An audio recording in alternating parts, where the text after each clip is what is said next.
L'info écho avec Capital. On commence avec le chiffre du jour, 189. C'est le nombre de décès en moins sur la route entre 2017 et 2018. D'après le Premier ministre Édouard Philippe, qui a dévoilé les chiffres ce lundi 28 janvier, 116 vies ont été épargnées sur les réseaux secondaires depuis le 1er juillet 2018. Pour rappel, depuis cette même date, la vitesse maximale autorisée a été abaissée à 80 km/h sur ces routes. Une victoire pour Édouard Philippe, défenseur de cette mesure et qui s'est fixé l'objectif de sauver 400 vies par an. Il en est presque à la moitié en moins de 6 mois. Pourtant, Emmanuel Macron semble prêt à revenir sur la limitation à 80 km/h sur le réseau secondaire. Le coup de gueule est poussé par l'UFC Que Choisir. Selon des calculs établis sur la base d'1 millier d'échéanciers, l'association des consommateurs a évalué que la hausse des tarifs d'assurance santé s'envoleront de 8% en moyenne entre 2018 et 2019. Sur certains contrats, l'inflation peut même atteindre 25%, voire 50%. Une mauvaise nouvelle notamment pour tous ceux qui ne bénéficient pas de mutuelles collectives, en partie financées par leurs employeurs. On poursuit avec l'info pratique Capital.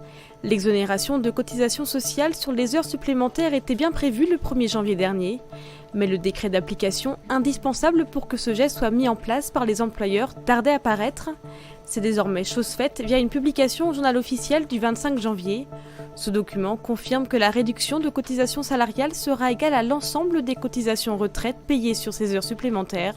Elle entraînera un gain pour le salarié atteignant au maximum 11,31% de sa rémunération brute. Ce pourcentage maximal bénéficiera aux salariés gagnant moins de 3 377 € bruts par mois. On termine avec Uber, l'application de mise en relation avec des VTC. Après une décision de justice en sa défaveur, la plateforme américaine a décidé de publier les revenus de ses 28 000 chauffeurs français. Ainsi, toujours d'après Uber, après le versement de la commission à la plateforme, les frais de service, la TVA et les cotisations sociales, les conducteurs gagnent 9,15 € de l'heure. Par mois, cela reviendrait à 1 617 €, avec l'hypothèse de 45,3 heures de connexion hebdomadaire à l'application, le temps de travail des non-salariés, à en croire Uber, qui d'ailleurs en a profité pour rappeler que le revenu médian des non-salariés dans les transports est de 1 430 € par mois. C'était l'info écho avec Capital.